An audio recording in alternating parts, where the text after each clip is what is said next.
The Letter, the Witch, and the Ring by John Bellairs, Chapter 6.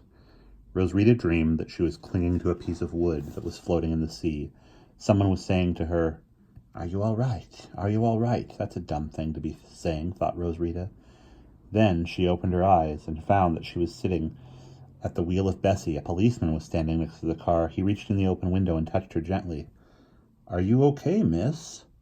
Rosrita shook her head groggily. She touched her forehead and felt a swelling lump. "Yeah, I guess so, except for this bump on my head. My gosh, what happened?"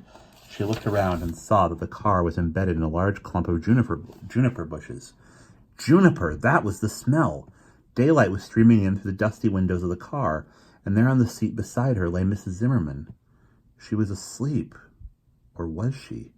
Rosrita reached over and started shaking Mrs. Zimmerman's shoulder. "Wake up, Mrs. Zimmerman! Oh, please, wake up, wake..." Rosrita felt the policeman's firm hand on her arm. "Better not do that, miss. You don't know if she's got any broken bones or not. We've got an ambulance coming, and they'll check over her before they try to move her. What happened? Fall asleep at the wheel?" Rosrita shook her head. "I was trying to drive Mrs. Zimmerman back to the hospital after she got sick all of a sudden. I got scared and I drove off the road. I'm only 13 and I don't have any license. Are you going to put me in jail?" The policeman smiled sadly at Rosrita. "No, ma'am, not this time anyway. But I think it wasn't very bright of you to try to drive. Even if it was an emergency and all, you might have gotten yourself killed. As a matter of fact, if those bushes hadn't been here, you would have been killed. So would your friend here. But she's breathing okay.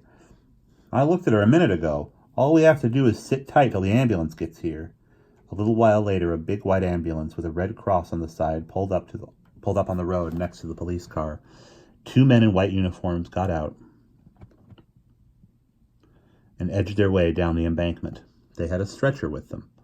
By the time they got in the car, Mrs. Zimmerman was just coming to. The two men checked her over, and when they were sure she could be moved, they gently eased her out of the car and made her lie down on the stretcher.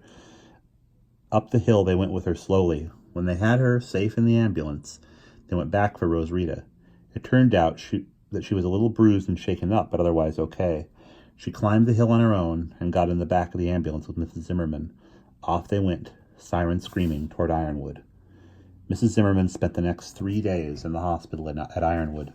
The mysterious pains never returned, and the doctors informed her that it had been the wrong part of the body for appendicitis. Mrs. Zimmerman was puzzled and frightened. Somehow it was worse not to know what had caused the pains, and the thought that they might return at any time was enough to make her very nervous. It was like living with a time bomb that might or might not go off. So Mrs. Zimmerman, much as she disliked the idea, stayed in bed while the doctors at the hospital ran a series of tests. Nurses stuck needles into her and drew blood. They gave her vile-tasting potions to drink and made marks on charts. She was x-rayed and put in front of and inside of all sorts of strange science fiction machines. Doctors stopped by every now and then to talk with Mrs. Zimmerman, but they never told her anything that she wanted to know. Meanwhile, Rosrita became a lodger at the hospital.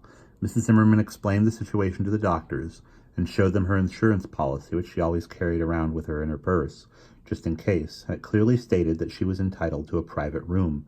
The private room had 2 beds, and Rosrita slept in one of them. She played cards and chess with Mrs. Zimmerman and listened to the night games with her on the radio. It so happened that the White Sox were playing at Detroit, and Mrs. Zimmerman was a White Sox fan because she had once lived in Chicago. So Rosrita and she had fun rooting for opposite sides, and they even argued a bit, though not very seriously. Some of the time, when sitting around in the hospital room got to be dull, Rosrita went out and wandered around the town of Ironwood. She went to the public library and a Saturday afternoon movie. Some of the time she just explored. She got lost once or twice, but people were very nice to her, and she always managed to find her way back to the hospital. On the afternoon of Mrs. Zimmerman's 3rd day in the hospital, Rosrita happened to be passing a vacant lot where some boys were playing move-up. They were getting tired of move-up, but they didn't have enough for teams. When they saw Rosrita, they asked her if she wanted to play. "I sure do," Rosrita yelled, "but whichever side gets me, I sure do," Rosrita yelled, "but whichever side gets me, they have to let me pitch." The boys looked at each other for a minute, but after a hurried consultation, they decided that Rosrita could pitch if she wanted to. Rosrita loved to play baseball, and she really loved to pitch. She was the only girl in her school who could throw a curve with a softball. She had hesitation pitches and blooper pitches, and she even had a knuckleball, though it didn't work very well, because it's hard to hold a softball with your knuckles. Her underhand fastball was famous, so famous, in fact, that she usually had to be persuaded just to lob it up there to weak hitters so they would strike out all the time. So Rosarita wound up playing softball with a bunch of boys she had never seen before. She got a lot of hits, and she grabbed off some hard-line drives with her bare hands. She pitched, and she pitched very well until she happened to strike out a big husky kid with a crew cut. He thought he was a pretty good ball player, and he didn't like getting struck out by a girl, so he started getting on Rosarita. He did all sorts of things. He kept calling her Four Eyes, and whenever her team took the field, he went out of his way to run past her just so he could give her a good hard shove and say, "Oops, pardon me, lady," in a nasty, sneering tone of a voice.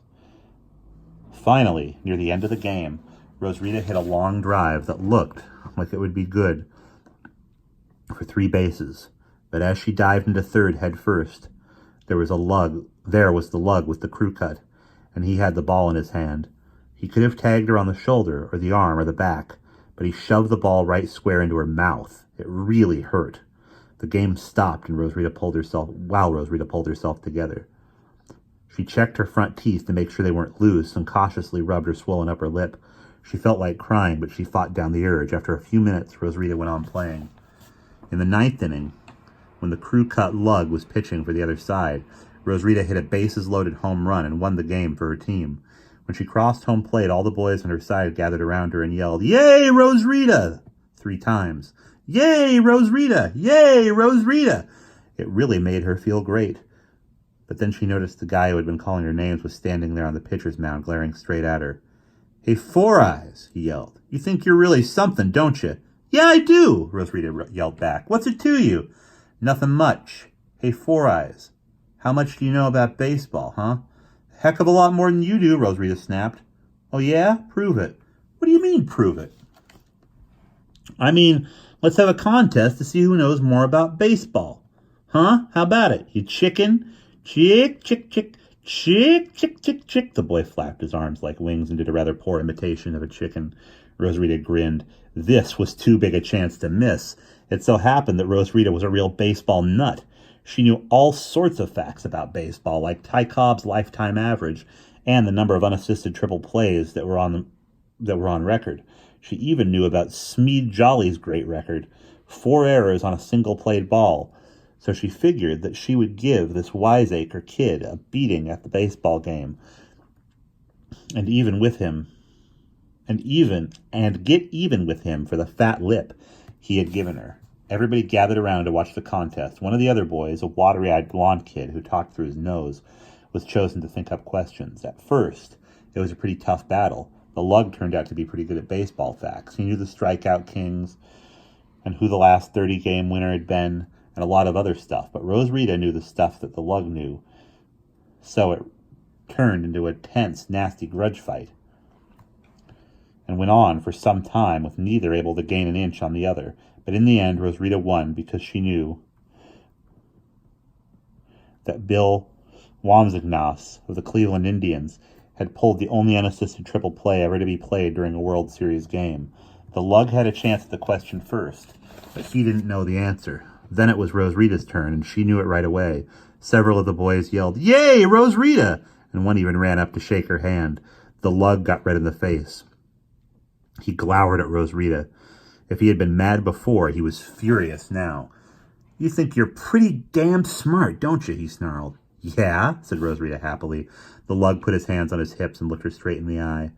Well, you want to know what I think? I think you're a pretty funny kind of a girl, that's what I think. A pretty damn funny kind of a girl. It was a stupid remark, but it stung Rosarita. It stung like a slap in the face. To the amazement of everyone, she burst into tears and ran off the field. "You're a pretty funny kind of a girl." Rosarita had heard people say this about her before, but what was worse, she had thought it about herself. She had often wondered if there was really something wrong with her. She acted like a boy, but she was a girl. Her best friend was a boy, but most of the girls she knew had girls for best friends. She didn't want to go on dates, even though some of the girls she knew had already started to date, and had told her how much fun it was. A funny kind of a girl. Rosarita couldn't get the phrase out of her head. Rosarita stopped on a street corner. She took out her hanky and dabbed at her eyes, and then she blew her nose. From the way people were looking at her as they passed by, she figured she must really be a mess. Her face felt hot and flushed. Now she was mad at herself. Mad because she had let that dumb guy get her goat that way. As she walked along, she told herself that she had a lot to feel good about. She had practically won the game single-handed for her team, and she had won the baseball facts contest in spite of what happened later. She started to whistle, and after 2 or 3 blocks of whistling, she felt better. She decided to go back to the hospital, just to see what was going on. When Rosarita walked into Mrs. Zimmerman's room, she walked in on an argument. Mrs. Zimmerman was sitting up in bed, and she was having it out with a worried-looking young doctor. But Mrs. Zimmerman, the doctor pleaded, "You're taking an awful chance with your health. If we had another day or so, we might be able to figure out." Mrs. Zimmerman cut him off contemptuously. "Oh, sure. If I were to stay here for a year, and if I were to lie very, very still, I'd get bed sores. And you'd know what to do about them, wouldn't you? Well, I'm sorry I've wasted too much time as it is. Tomorrow morning, Rosarita and I are hitting the road. You're just a bunch of quacks here, like most doctors." "No, Mrs. Zimmerman, I resent that. We've tried very hard to be nice to you, and we've also tried to find out about your pains. Just because all our tests have come out negative is no reason to—" The doctor went on, and then Mrs. Zimmerman started in again. Rosarita sat down in an armchair and hid behind a copy of Ladies' Home Journal. She hoped that they wouldn't notice her. The argument went on for some time, and the doctor pleaded, and Mrs. Zimmerman was about as nasty and insulting as Rosarita had ever seen her be. In the end, Mrs. Zimmerman won. The doctor agreed that she could leave tomorrow morning if she wanted to. Mrs. Zimmerman watched as the doctor gathered up her clipboard, his stethoscope, and his medicine bag. When the door had closed behind her, she raised her hand and motioned for Rosarita to come over to the bed. "Rosarita," she said, "we're in trouble." "Huh?" "I said we're in trouble. I sent my dress out to be dry cleaned. You know the one, the dress I was wearing when the pains hit me? The same dress was draped over the chair by my bed. The same dress that was draped over the chair by my bed the night you thought you saw someone in my room, remember?" Rosarita nodded. "Well, the dress came back today, and look what came with it." Mrs. Zimmerman opened a drawer in the table that stood by the side of her bed. She took a small brown manila envelope and shook the contents out into Rosarita's hand. Rosarita looked down and saw a small golden safety pin and a little stripe of paper. There was writing in red ink on the paper, but she couldn't read it. "What's this?" "It's a charm. The cleaners found it pinned to the inside of my dress. Don't worry, it can't hurt you. Those things can only be rigged to work on one person at a time." You mean—" "Yes, my dear, that little strip of paper caused the pains I had the other night." Mrs. Zimmerman laughed grimly. "I wonder what Doc Smarty Pants there would say if I told him about that. I'm sorry, by the way, that I was so mean to him, but I had to be so he'd let us go." Rosarita was frightened. She put the strip of paper and the pin on the table and backed away. "Mrs. Zimmerman," she said, "what are we going to do?" And we'll pause there.